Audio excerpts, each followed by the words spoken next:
Hey, James, how's it going, man? Hey, good, Paul. How are you today? Pretty good. Are you here in the States at the moment where it's nice and hot, or are you overseas? I am enjoying the heat. I'm one of those mental cases. I'm in Los Angeles, and I just got back from Palm Springs, so L.A. seems a little cool. Palm Springs is like 125 or whatever, something insane. Oh, wow. Okay, so you like the heat or not? So I'm enjoying the heat. Yeah, I don't mind the heat. I know it's tough for people if they have to work, but I have kind of a slow Tuesday, so I'm good today.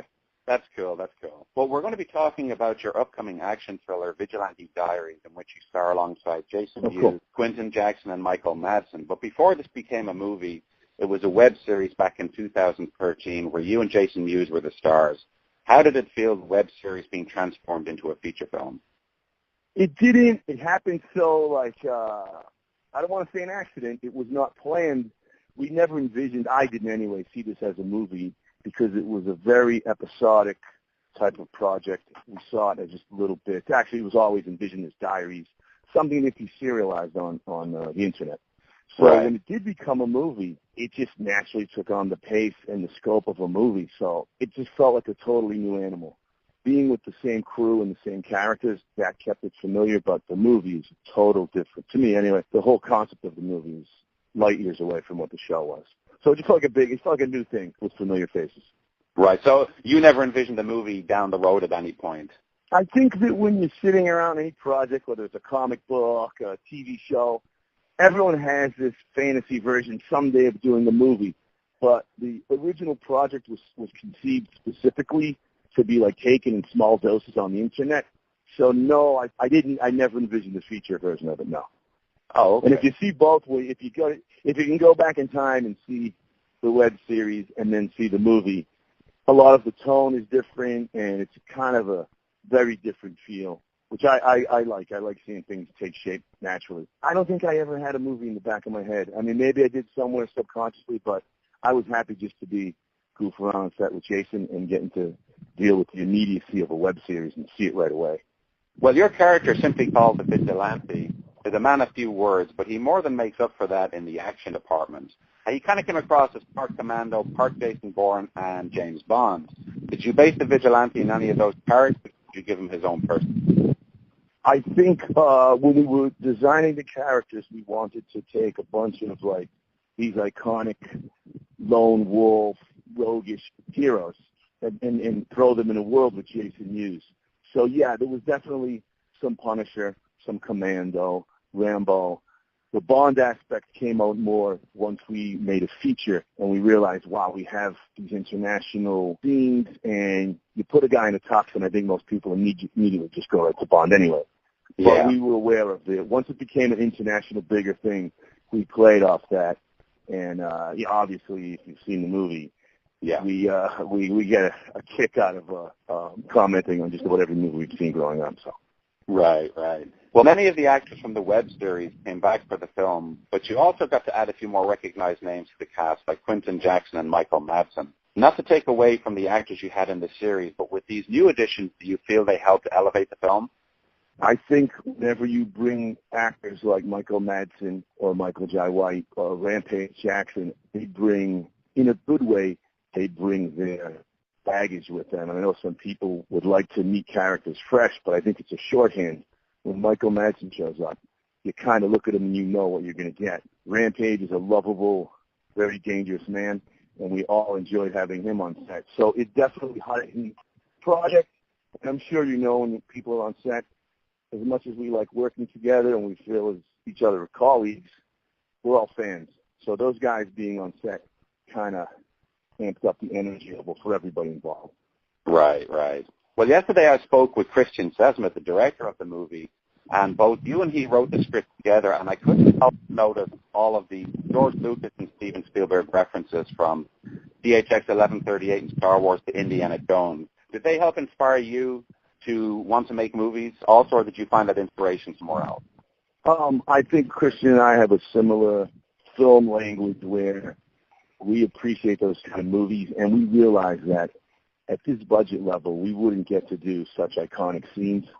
So when we did have a chance to riff on these movies that we grew up watching, we kind of went all in, and we thought why not throw a little inside joke maybe movie fans will get?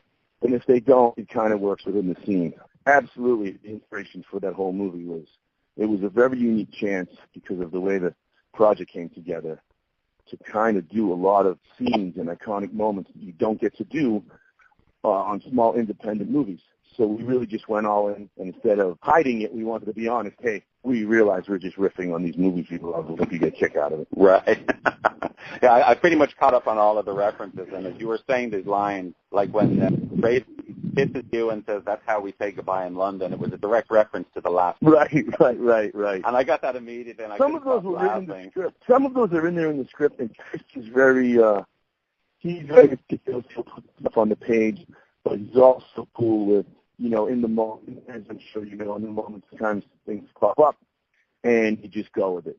But whenever we were in doubt, we're like, we're not going to write anything as good as something that Han Solo said. So let's just throw it in there as a joke. We realize this isn't a movie. We're not making Shakespeare in Love. We know what it is, and we enjoyed it, and we had fun doing that. And we appreciate when someone notices it, because half the time we're like, people on set, they're not getting the references. And we're like, someone will. If one guy mentions it, it's worth it.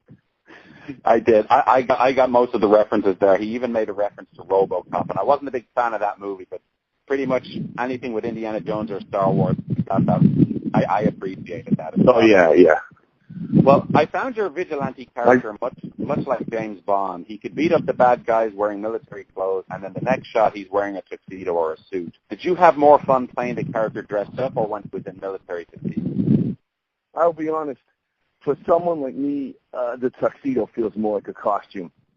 In my lifestyle, tuxedos don't come up very often, so I actually felt more at home in the fatigues, in the dirty T-shirt, and body armor. The tuxedo, I was very aware that I was in a tuxedo. Right. I just think it's impossible. Right. As soon as that tuxedo came out, everybody just said James Bond. They just see the tux. So obviously it was done in reference to that. I mean, it was done in reference to that, and you have to be aware of it, and then you just go with it. And you hope you don't ruin the scene. How was it for you having different segments of your movie taking place all around the world, and as an actor, getting to stand in front of many well-known landmarks like Big Ben and the London Eye? Well, you try to stay humble, and we realize that hopefully we're worthy of having such great backdrops. But everybody on the crew was working for less than the usual rate, and they were working twice as hard as everyone else. So you wanna earn all the work these other folks have put into it. And as an actor, when you're on location, it's always exciting.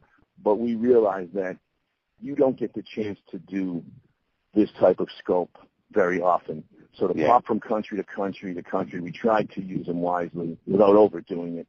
And we were all very aware of it.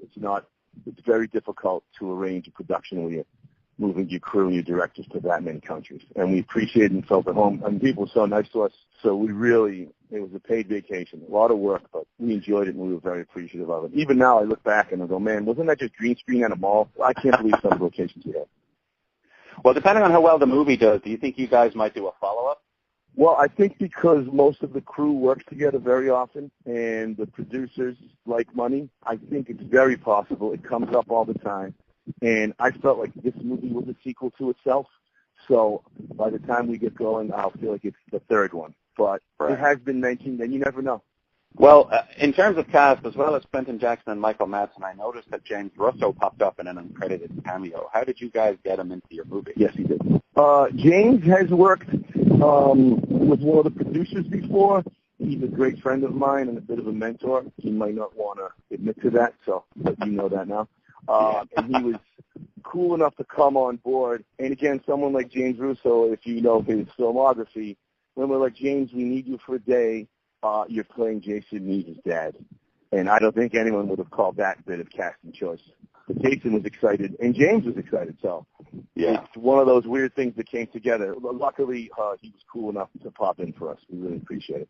Do you find that between Vigilante Diaries, the series, and the movie, how do they differ in terms of overall style and content? I would say the web series was done a little more cynical, a little darker, because we realized we were kind of poking fun at reality TV and internet fame and YouTube videos. and it was a little nastier, and even the Vigilante himself was a little bit more of a nihilist. And then once it became a feature and the crew got bigger and the cast got bigger, and Christian by nature is a very epic, he likes J.J. Abrams and Spielberg, he likes that family feeling of a team, and so he kind of brought that element. And I think that once it became a feature, it became a lot more lighter. As violent as it is, the tone is pretty light and fun. Right. Where I think the web series is a little bit more nastier, a little bit more late 90s nasty. The movie's a little more fun. And you can probably get away with a little more violence with the web series as opposed to a feature. Yes, and I think, again, with the Internet, it's a free-for-all. There's so much stuff online, and I think you need to do stuff to grab attention. Once you have the packaging and the promotion of a feature, we could go a little more conventional. And as nutty as the movie is, the web series was much more insane. Oh, I intend to look. I mean, after having seen the movie now, I'm curious to go back, so I will. I'll find the web series and give that a look. Excellent. Well, one final question. Are you working on any upcoming projects that you can talk about? I have a movie out now on iTunes that I finished around the same time as Vigilante called I Am Wrath with John Travolta. Oh, cool. I wrote that as well, and I play the bad guy in it. It's a John Travolta revenge movie. A lot of fun. Chuck Russell directed that. And hopefully late summer I'll be reteaming with Christian on a cop thriller, a much more probably, I hate to say the word adult, but a movie called 10-00, which is a female, driven, training day type cop movie. Right. I'll be shooting maybe late summer. Oh, terrific. So we've got a lot to look forward to. Trying to keep busy. I want to keep you guys happy. I'm glad you enjoyed the movie. I really appreciate it. Well, folks, today I was speaking with Paul Sloan, the star, co-writer, and co-producer on the upcoming action thriller Vigilante Diaries, which co-stars Jason Mewes, Quentin Rampage Jackson, and Michael Madsen, and which hit select theaters and iTunes Friday, June 24th, and will be available on Blu-ray, DVD, and video on demand July 5th.